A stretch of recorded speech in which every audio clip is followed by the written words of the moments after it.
menjaga emosi atau perasaan itu akan membawa kebahagiaan. Ya. Nah, sistem saraf ini juga teman-teman, Bapak Ibu semuanya, nah membawa pesan. Selain pesan baik juga pesan buruk.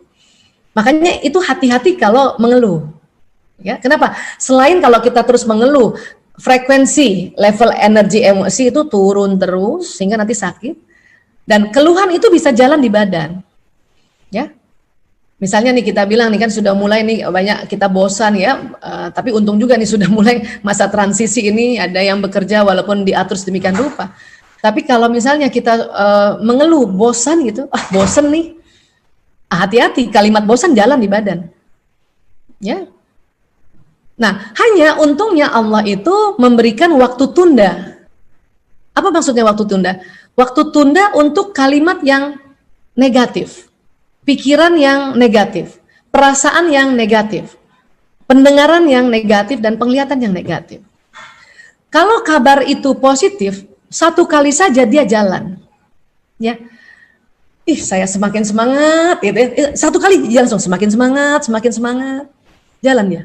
Apalagi diulang-ulang, ya. Nah, tapi kalau kalimatnya yang negatif atau kalimat yang buruk, ya, misalnya tadi saya sudah mengucapkan satu kalimat tadi ya, bosan tadi. Terus saya dalam waktu bersamaan kalimat tadi saya ulang-ulang, maka karena diulang-ulang itulah dia jalan. Tapi kalau baru satu kali diucapkan tadi itu dia belum jalan. Berapa kali diulangnya? Ada yang mengatakan 3 kali diulang, kalau dia masih ngulang yang keempat kali, dia ngeluh juga masih sampai yang keempat kali, maka yang keempat kali jalan di badan. Artinya apa? Kalimat bosan atau kata bosan jalan di badan, dan akhirnya badan ikut bosan, dan pencernaan juga ikut bosan, paru-paru ikut bosan, jantung ikut bosan. Wah, bahaya tuh kalau paru-paru sampai bosan. Ya. Kalau satu kali dia belum jalan, kalau berkali-kali. Ya, ada yang juga bilang 3 kali. Kalau kita ngeluh sampai diucapin 3 kali, yang ketiga jalan. Kalau saya ambil yang referensi yang 3 kali. Kenapa? Sebagai preventif. Artinya apa? Artinya kalau kita berbicara yang negatif, memang dia tidak langsung jalan. Itu Allah kasih kesempatan untuk kita mendelete, ya, atau kita merubah emosi kita gitu. Caranya apa? Ya itu kalau di dalam keluarga Muslim, istighfar tuh lebih paling mujarab. Ya. Bosen nih, astagfirullahaladzim. Ya, kita takut, kita nggak sadar ngomong udah berkali-kali dia jalan di badan, kita istighfar. Ya, nah ini yang membawa bahagia. Nah sekarang apa lagi? Nah, tubuh manusia ternyata itu terbagi 2, badan seluler dan badan bioplasmik.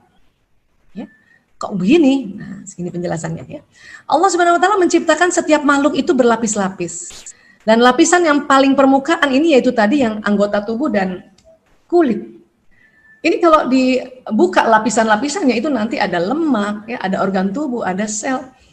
Nanti organ tubuh ini terdiri dari sel-sel. Nah, sel ini juga kalau dibuka lapisannya, ya, ini akan terdiri dari molekul, ya, dan molekul terdiri dari atom. Atom terdiri dari partikel-partikel subatom.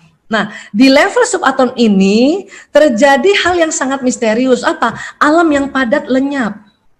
Sehingga partikel-partikel subatom dia berubah menjadi gelombang-gelombang yang menjadi dasar medan gelombang elektromagnetik. Ini gelombang ini. Jadi tubuh kita kalau dipecah-pecahkan itu gelombang, sinyal. Kalau bahasa agamanya nur, cahaya. Ya, tubuh kita begini. Jadi tubuh kita juga punya gelombang elektromagnetik. Persis gadget.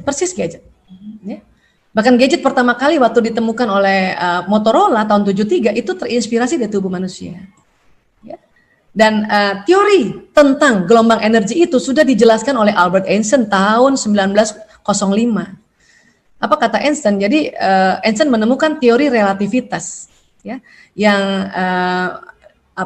bahwa massa benda tak lain sebagai bentuk energi. Jadi dulu waktu teorinya Newton, fisika klasik, bahwa dia katakan massa benda ini, ya, ini energi sebetulnya. Ini pulpen, energinya sebesar pulpen. Tetapi Einstein mengatakan energi tidak hanya yang dalam bentuk pulpen ini aja, tetapi di dalam bentuk pulpen ini ada terkurung energi yang lain. Terkurung dia. Ya. Nah, makanya menurut Einstein jumlah energi yang terkurung dalam sebuah partikel itu ya adalah massa kali ya kecepatan cahaya. MC². Artinya, di dalam pulpen ini ada energi yang luar biasa. Termasuk di dalam tubuh manusia, ada energi yang luar biasa. Besar. Ya. teori Albert Einstein inilah makanya bisa menemukan itu tadi, menjelaskan tentang atom, bom atom, nuklir dan sebagainya. Dia bendanya kecil tapi boom, besar. Termasuk kita. Ya, makanya dibuat bahwa semua benda terbuat dari unsur kuantas, unsur gelombang energi. Benda terdiri dari molekul, molekul terdiri dari atom, atom terdiri dari partikel. Nah, partikel ini terdiri dari kuanta. Ya, ini energi, dan energi ini bervibrasi. Dia bergelombang. Ya, dia memang tidak tampak. Nah, diperkuat lagi oleh Richard Feynman. Ya, dia mengatakan fenomena alam yang berkaitan dengan energi sangat erat kaitannya dengan fisika kuantum. Jadi ilmu-ilmu yang energi yang nggak kelihatan ini, cahaya, itu juga ilmu fisika, tetapi bukan fisika Newton, bukan fisika klasik, tetapi dikategorikan dengan fisika kuantum. Dan dikatakan oleh Richard Feynman, ya, energi itu menembus ruang dan waktu. Jadi energi kita ini menembus ruang, menembus dinding-dinding ini. Menembus waktu juga. Misalnya kalau kita ya mendoakan gitu ya seseorang di Amerika yang waktunya berbeda dengan kita, itu namanya menembus waktu.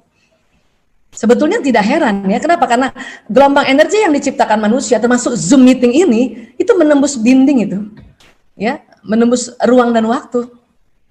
Kalau ini diakses oleh teman-teman yang di luar negeri yang waktunya berbeda, itu menembus ruang dan waktu. Ya, teman-teman bisa datang ke rumah saya juga bisa datang ke tempatnya Pak Lutfi, saya bisa datang ke tempat teman-teman yang lain lewat Zoom ini, energi yang buatan manusia. Nah, padahal di tubuh kita ini adalah energi yang buatannya Allah. Makanya dikatakan manusia ini gadget alam semesta sebetulnya. Ya. Nah, sekarang kita gabungkan dengan teori perasaan pikiran tadi. Ya. Jadi nasib seseorang ternyata ditentukan oleh karakter. Karakter seseorang ditentukan oleh kebiasaannya, ya. Kebiasaan ini ditentukan dengan tindakannya, tindakan ini ditentukan oleh pikirannya, dan pikiran ditentukan oleh perasaan. Jadi perasaan ini adalah sesuatu yang sangat besar mempengaruhi tubuh kita dan juga akhirnya mempengaruhi performa kita. Jadi kalau ada orang perasaannya negatif, itu akan menimbulkan pikiran yang negatif. Kita kalau emosi kita negatif, lagi marah, itu yang diingat nih, pikiran kita yang marah-marah aja terus, atau yang jelek-jelek terus. Nah, kalau perasaan negatif dan pikiran negatif, maka nanti tindakannya negatif. Oke? Nah, karena tindakannya negatif dan terus-terusan dia melakukan tindakan negatif, akhirnya kebiasaannya negatif. Ya, atau buruk, kebiasaannya buruk. Akhirnya karena kebiasaan buruk, karakter dia buruk. Dia dicap orang yang buruk. Lama-lama nasibnya buruk. Nasibnya buruk. Buat teman-teman yang merasa, kok nasib gue buruk banget ya. Nah, itu berarti supaya cepat, supaya kuantum, yang dibetulin apa? Langsung perasaannya yang dibetulkan. Ya, kok nasib gue sama pekerjaan gue buruk banget ya. Misalnya gitu ya. Nah, sekarang langsung, ya betulin perasaannya. Apa perasaan kita terhadap pekerjaan itu? Oh, selalu marah, kenapa? Karena pekerjaannya nggak cocok. Nah, itu betulin perasaannya. Ya, tarik nafas, buang. Buat yang muslim istighfar ya, kalau ada perasaan rasa takut innalillahi wa inna ilaihi raji'un terhadap pekerjaan ini, astagfirullahaladzim, astagfirullahaladzim. Terus supaya perasaan itu atau emosi itu naik levelnya, menjadi semangat. Besok turun lagi, terus lagi dinaikkan lagi dengan istighfar tadi atau tarik nafas tadi atau cara-cara yang lain. Ya, sehingga pada saat perasaannya sekarang sering baik, maka dia pikirannya akan baik. Karena kalau emosi kita positif, nanti yang diingat yang positif. Kalau emosi negatif itu susah banget ingat-ingat atau memori atau pikiran yang positif. Pelajaran-pelajaran yang baik-baik itu lupa kalau emosi kita lagi negatif. Tapi kalau emosi kita positif, insya Allah ajaran-ajaran yang waktu kita pelajari itu langsung ingat ajaran baik-baik. Makanya pikirannya jadi positif. Ya, perasaan baik, pikiran baik, perasaan pikiran baik, tindakannya baik. Tindakan baik dan itu akan menjadikan kebiasaan baik. Kebiasaan baik akan menjadikan karakter baik dan akhirnya karakter baik membuat nasib baik. Termasuk ibu-ibu barangkali merasa nasibnya sama suaminya buruk, itu langsung betulin perasaannya, Bu. Perasaan ibu terhadap suami apa? Betulin itu. Karena nanti akan muncul pikiran baik kita terhadap suami. Kenapa? Kalau kita misalnya buat di sebuah gambaran di sini, ya, perasaan ini kan tadi saya katakan dia di intinya otak. Dan dia ternyata energinya lebih besar dari pikiran. Maka perasaan ini mempengaruhi pikiran yang di depan ini. Kita nih kalau lagi kesel sama suami, lagi emosinya marah, itu yang diingat adalah kejelekan dia tuh. Susah banget lihat kebaikannya dia loh. Aduh, susah banget. Kenapa? Karena emosi kita belum kita angkat. Makanya harus angkat dulu emosinya. Astagfirullahaladzim, ya Allah, angkat marahku pada suami, ya Allah, angkat marahku. Jadi kita minta angkat, bukan hilangkan. Kalau hilangkan nggak cocok, karena itu emosi tetap ada di otak kita. Angkat, move on, angkat, supaya dia naik levelnya kayak tangga. Angkat, ya Allah, angkat. Nah, setelah emosi kita jadi courageous atau bahagia atau bersyukur menerima dengan apapun suami, maka kita langsung ingat memori yang baik-baik. Oh iya ya, dia baik kok. Dia selama ini bertanggung jawab. Dia selama ini selalu ya kebutuhan anak-anak di rumah dipenuhi. Itu jadi kita ingat kalau perasaan kita upgrade dulu atau kita angkat dulu levelnya sehingga mempengaruhi pikiran. Perasaan dan pikiran mempengaruhi perilaku. Kenapa ini jalan nih? Perasaan yang baik, pikiran yang baik, dia jalan ke badan ini. Ya, katakanlah semangat. Maka ini badan ini semangat, makanya perilakunya semangat. Nah, kalau setiap hari, hampir setiap hari dia semangat, makanya kebiasaannya jadi baik. Ya, karena kebiasaannya baik, dia terbentuk karakter yang baik dan orang menilai, oh orang ini, ya Pak Lutfi ini, dia karakternya baik, misalnya gitu. Ya, artinya performanya baik. Nah, nanti akan menentukan nasib. Jadi inilah mengapa tadi saya katakan kalau kita mau berdayakan otak, yang kita berdayakan itu perasaan dan pikiran supaya nasib kita jadi baik. Oke? Ya, baik. Dan sekali lagi, ini tubuh kita nih secara holistik kayak gini. Kita nih walaupun kita nggak dibelah-belah, sinyal kita tetap jalan. Lewat mana dia bisa keluar? Lewat ini, pembuluh meridian. Apa ini? Ini pori-pori. Cuman tidak sekecil pori-pori yang di kulit. Kalau pori-pori di kulit ini keluarnya minyak sama garam, makanya kalau dijilat asin. Ya, tapi pori-pori ini lokasinya atau tempatnya di bawah kulit. Dia bentuknya kayak pintu dan bisa tertutup dan terbuka. Dan dia berjalannya ke kiri, kayak orang tawaf. Kalau dia berjalan ke kirinya lancar, maka sinyal terbuka bagus. Ya. Loh, dari mana sinyal ini? Bahan bakarnya dari makanan, dari minuman. Di mana yang jalan di metabolisme di tubuh kita. Nah, ini akan membawa sinyal ini, ya. Jadi makanan minuman ini akan membuat energi yang untuk tubuh dan juga energi yang di broadcast ke alam semesta. Apa yang dibawa sinyal ini? Yaitu tadi pikiran dan perasaan. Kalau teman-teman sedih, ya, sedih. Sekali sedih dia belum jalan. Sedihnya berulang-ulang dia jalan di badan. Sedih. Ya. Apa yang kerugian yang pertama didapat? Badan kita sedih. Lama-lama paru-paru sedih, makanya sesak. Nggak karena corona udah sedih duluan, sesak duluan. Jantung karena sedih dia memompa lebih cepat. Lambung karena sedih keluar asam lambung. Jadi lambung menangis, asam lambungnya meningkat, gastritis. Bahkan saking banyaknya dia reflux. Ya, itu makanya disebut GERD. Ya, saking sedihnya usus-usus berkontraksi, dia diare. Nah, itu namanya usus menangis. Jadi diare itu bukan mata-mata virus atau bakteri, itu kesedihan bisa. Kesedihan, kemarahan, ketakutan, ya. Jadi kerugian pertama kalau kita terlalu sering di emosi negatif, badan ikut sakit. Ini namanya psikosomatis. Dan bukan hanya itu, bukan berhenti di situ. Kalau nggak cepat-cepat kita angkat sedih tadi atau emosi negatif, itu nanti keluar, didorong oleh badan bioplasmik. Kemana? Pertama ke sekitar rumah kita, maka satu rumah itu nggak enak perasaannya juga. Kenapa ya? Anak-anak juga gitu tuh, kenapa ya kita nggak enak ya? Padahal gue mah baik-baik aja. Ternyata ibunya sedih, atau ayahnya sedih, atau ibunya marah, atau ayahnya marah, dia kena. Ya. Dan selain itu, sinyal ini tidak berhenti di rumah, dia nembus dinding. Dia broadcast ke alam semesta. Ya. Apa yang yang terjadi setelah dia terbroadcast ke alam semesta? Sinyal ini punya sifat magnet. Dia bisa menarik. Apa yang ditarik? Peristiwa. Apa yang ditarik? Kejadian. Apa yang ditarik? Orang. Apa yang ditarik? Barang. Barang juga bisa ditarik.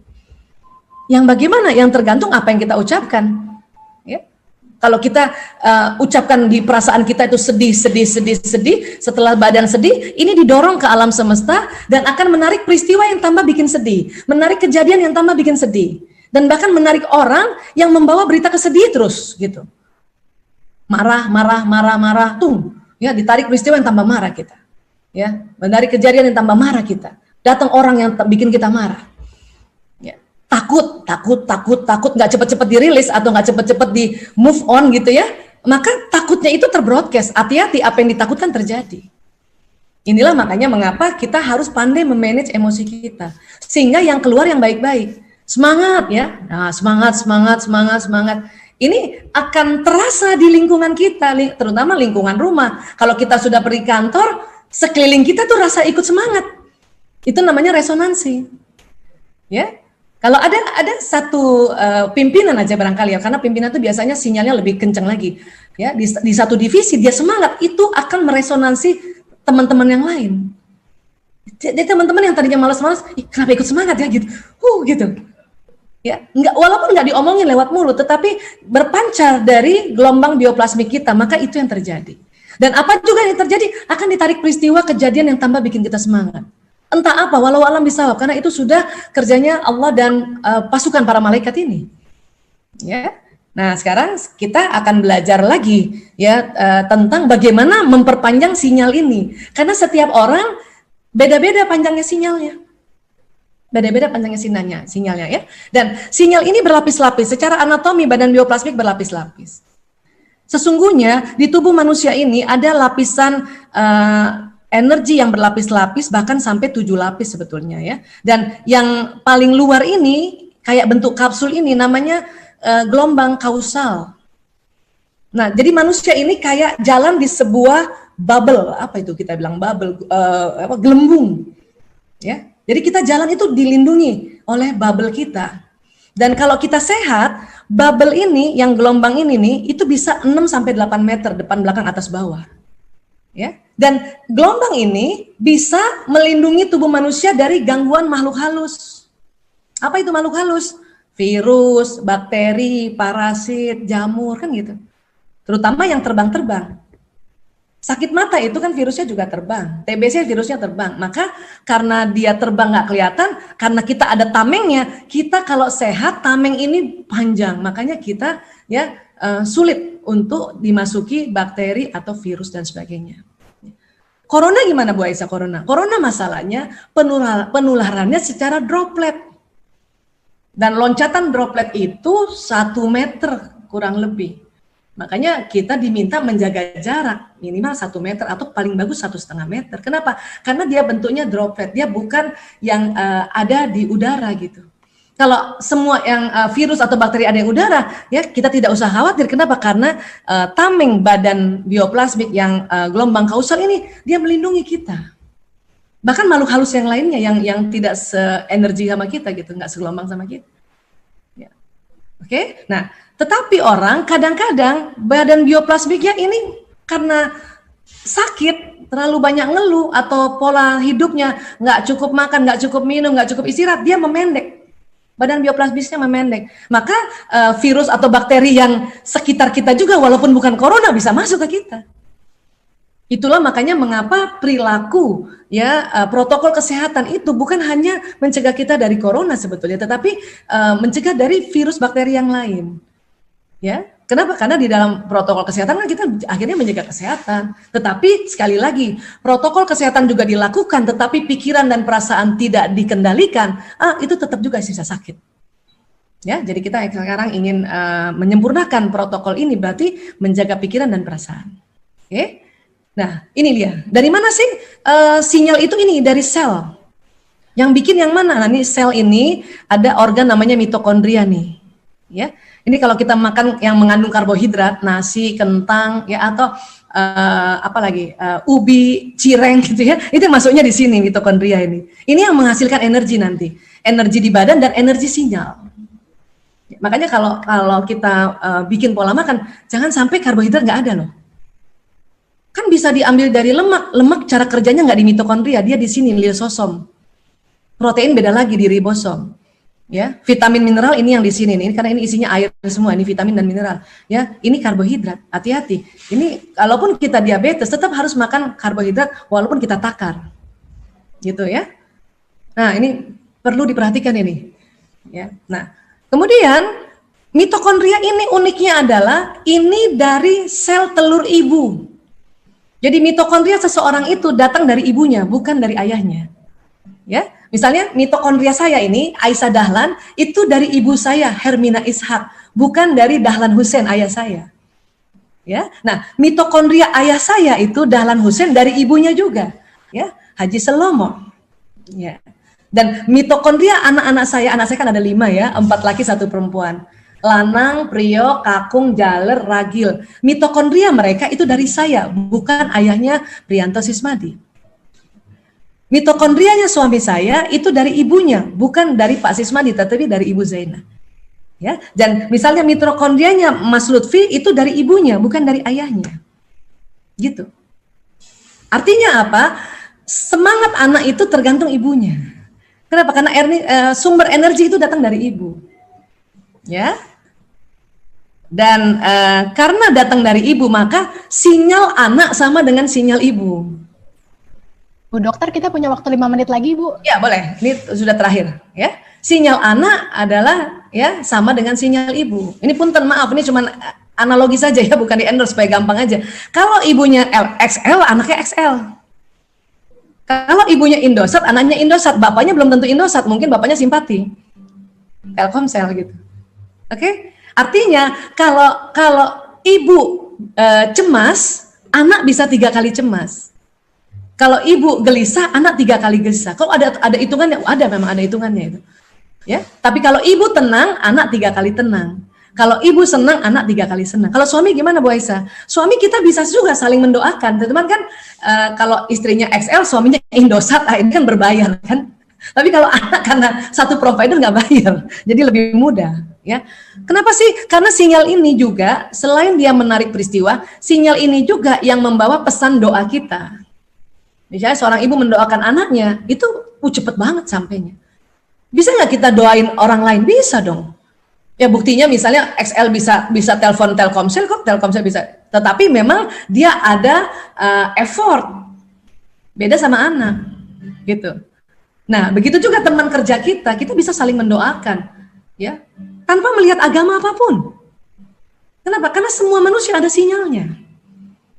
Ya, kehidupan di dunia itu makanya mengapa kita harus bersilaturahmi bersama siapapun, karena sinyalnya saling mensupport atau saling memberikan sinyal dan sebagainya. Ya, jadi sekali lagi dunia ini tidak pernah diam meskipun dalam keheningan selalu bergetar dalam vibrasi yang tidak tertangkap panca indera. Jadi nyala terus nih Bu, tidur aja sinyal kita nyala. Ya, bahkan kadang-kadang sinyal kita jumpa dengan ruh-ruh orang yang sudah meninggal ya. Dan manusia adalah magnet dan setiap detil peristiwa yang dialaminya datang atas daya tarik undangannya sendiri. Kenapa? Tadi kita narik. Sedih kita tarik, marah kita tarik tambah marah, senang kita tarik tambah senang. Makanya mengapa orang yang bersyukur maka akan ya tambah banyak ya nikmat yang dia dapat. Orang yang kufur makanya dia akan menarik ya kerugian-kerugian. Ya. Ini disebut law of attraction. Saat Anda berperasaan dan berpikir tentang sesuatu, maka energi perasaan dan pikiran akan mencari, mencocokkan, dan menarik hal yang serupa yang berada di alam semesta dengan apa yang Anda rasakan dan pikirkan ke dalam kehidupan Anda. Ini narik. Termasuk juga kita rezeki, ini kita harus tarik ini. Kalau kita bilang, alah gaji nggak pernah naik-naik, aduh, misalnya kita ya dipotong lagi 50%, dan itu diulang-ulang terus, maka tambah dipotong loh.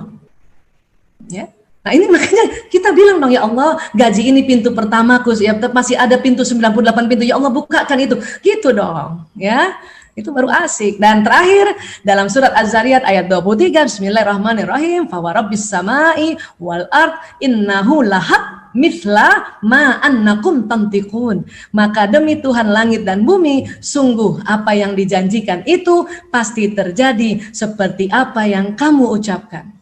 Baik diucapkan di mulut, diucapkan di benak, diucapkan di mata, diucapkan di telinga, dan diucapkan di tulisan. Makanya hati-hati bikin status. Ya, status macet, tambah macet itu bikin status kayak gitu. Ya, oke baik. Segini.